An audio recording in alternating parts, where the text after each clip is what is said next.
ভাইরে ভাই, ঈদ সালামি নিয়ে আর কারোর কোনো টেনশন নাই। সরকারের তরফ থেকে ঈদ সালামি দেওয়া হচ্ছে এবং অনুদান হিসেবে 7,999 টাকা দেওয়া হচ্ছে।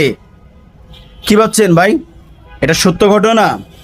না ভাই, এটা সত্য ঘটনা না, এটা সম্পূর্ণই একটা ভুয়া নিউজ।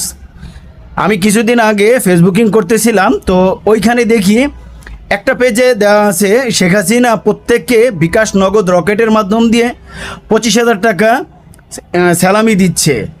তো এটা ট্রাই করার জন্যে ভাই আমিও তো একটু চেষ্টা করবই, কারণ আমি তো ভাই বাঙালি।